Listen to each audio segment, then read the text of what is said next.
ದಿನದಲ್ಲಿ 2 ಹೊತ್ತು ಅನ್ನ ತಿನ್ನೋದು ಬಿಟ್ಟರೆ ಏನಾಗುತ್ತೆ ಗೊತ್ತಾ? ನಮಸ್ಕಾರ ಸ್ನೇಹಿತರು, ಉಪಯುಕ್ತ ಮಾಹಿತಿ ಚಾನಲ್ಗೆ ಸ್ವಾಗತ.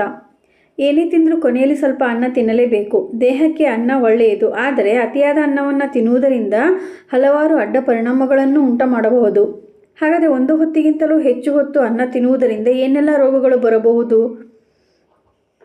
ಚಪಾತಿ ಬೇಗ ತಯಾರಿಸಬಹುದು, ಆದರೆ ಇದರೊಂದಿಗೆ ನೆಂಚಿಕೊಳ್ಳಲು ಪಲ್ಯ, ಗೊಜ್ಜು, ಕರಿ ಮಾಡಲು ಸಾಕಷ್ಟು ಸಮಯ ಬೇಕಾಗುತ್ತದೆ.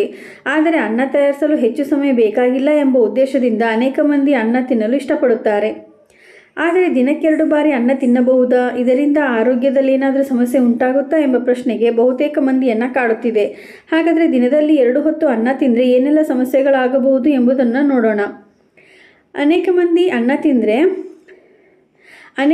ಅನ್ನ ಎಂದರೆ ಇಷ್ಟ, ಆದರೆ ಇದನ್ನು ತಿನ್ನುವುದರಿಂದ ತೂಕ ಹೆಚ್ಚಾಗುತ್ತದೆ ಎಂದು ಉದ್ದೇಶದಿಂದ ಅನ್ನವನ್ನು ತ್ಯಜಿಸುತ್ತಾರೆ. ವಾಸ್ತವವಾಗಿ ಅನ್ನವನ್ನು ಸರಿಯಾದ ಸಮಯದಲ್ಲಿ, ಸರಿಯಾದ ಪ್ರಮಾಣದಲ್ಲಿ ಮತ್ತು ಸರಿಯಾದ ರೀತಿಯಲ್ಲಿ ಸೇವಿಸಿದರೆ ದೇಹಕ್ಕೆ ಪ್ರಯೋಜನಕಾರಿಯಾಗಿದೆ ಮತ್ತು ಇದರಲ್ಲಿರುವ ಕಾರ್ಬೋಹೈಡ್ರೇಟ್ಗಳು ದೇಹದ ಅಗತ್ಯವನ್ನು ಪೂರೈಸುತ್ತದೆ. ಆದರೆ ದಿನಕ್ಕೆ 1 ಬಾರಿಗಿಂತಲೂ ಹೆಚ್ಚು ಬಾರಿ ಅನ್ನವನ್ನು ತಿನ್ನುವುದು ದೇಹದಲ್ಲಿ ಹೆಚ್ಚುವರಿ ಕಾರ್ಬೋಹೈಡ್ರೇಟ್ಗಳಿಗೆ ಕಾರಣವಾಗುತ್ತದೆ.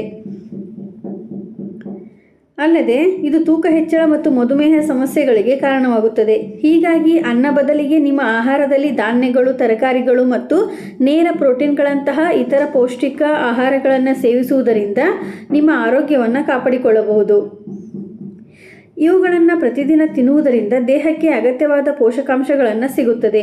ಆದ್ದರಿಂದ ನೀವು ದಿನಕ್ಕೆ 2 ಬಾರಿ ಅನ್ನವನ್ನು ತಿನ್ನುವುದನ್ನು ತಪ್ಪಿಸಬೇಕು. ಹಾಗಾದರೆ ಹೆಚ್ಚು ಬಾರಿ ಅನ್ನ ತಿನ್ನುವುದರಿಂದ ಆಗುವ ಸಮಸ್ಯೆಗಳೇನು? ಹೆಚ್ಚುವರಿ ಕಾರ್ಬೋಹೈಡ್ರೇಟ್ಗಳು. ಅನ್ನದಲ್ಲಿ ಕಾರ್ಬೋಹೈಡ್ರೇಟ್ ಹೆಚ್ಚಾಗಿರುವುದರಿಂದ ದಿನಕ್ಕೆ 2 ಬಾರಿ ಅನ್ನವನ್ನು ತಿನ್ನಬಾರದು. ಹೆಚ್ಚು ಅನ್ನವನ್ನು ತಿನ್ನುವುದರಿಂದ ದೇಹದಲ್ಲಿ ಹೆಚ್ಚುವರಿ ಕಾರ್ಬೋಹೈಡ್ರೇಟ್ಗಳು ಉಂಟಾಗಲು ಕಾರಣವಾಗಿದೆ. ಇದು ಕಾಲಾನಂತರದಲ್ಲಿ ತೂಕ ಹೆಚ್ಚಳಕ್ಕೂ ಕಾರಣವಾಗಬಹುದು. ಆದ್ದರಿಂದ ಬಿಳಿ ಅನ್ನದ ಬದಲು ಕಂದು ಅಕ್ಕಿ ಅಥವಾ ಕೆಂಪು ಅಕ್ಕಿಯಿಂದ ಅನ್ನ ಮಾಡಿ ತಿನ್ನಿ. ಇದರಲ್ಲಿ ಫೈಬರ್, ವಿಟಮಿನ್ ಬಿ ಮತ್ತು ಮೆಗ್ನೀಷಿಯಂ ಇರುತ್ತದೆ. ರಕ್ತದಲ್ಲಿನ ಸಕ್ಕರೆಯ ಮಟ್ಟ ಹೆಚ್ಚಳ. ಮಧುಮೇಹದಿಂದ ಬಳಲುತ್ತಿರುವವರು ದಿನಕ್ಕೆ 2 ಬಾರಿ ಅನ್ನ ತಿನ್ನುವುದನ್ನು ಖಂಡಿತವಾಗಿ ನಿಲ್ಲಿಸಬೇಕು, ಏಕೆಂದರೆ ಇದು ರಕ್ತದಲ್ಲಿನ ಸಕ್ಕರೆಯ ಮಟ್ಟವನ್ನು ತ್ವರಿತವಾಗಿ ಹೆಚ್ಚಿಸಬಹುದು ಮತ್ತು ನಿರ್ಜಲೀಕರಣಕ್ಕೆ ಕೂಡ ಕಾರಣವಾಗಬಹುದು. ಹಾಗಾಗಿ ಮಧುಮೇಹಿಗಳು ದಿನಕ್ಕೆ 2 ಬಾರಿ ಅನ್ನ ತಿನ್ನಬಾರದು. ಅಪೌಷ್ಟಿಕತೆ.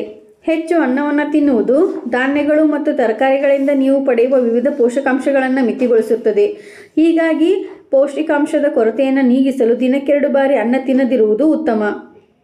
ಜೀರ್ಣಕಾರಿ ಆರೋಗ್ಯ. ದಿನಕ್ಕೆ 2 ಬಾರಿ ಅನ್ನ ತಿನ್ನುವುದರಿಂದ ಹೊಟ್ಟೆಯುಬ್ಬರ ಮತ್ತು ಅಜೀರ್ಣದಂತಹ ಸಮಸ್ಯೆಗಳು ಉಂಟಾಗುತ್ತದೆ.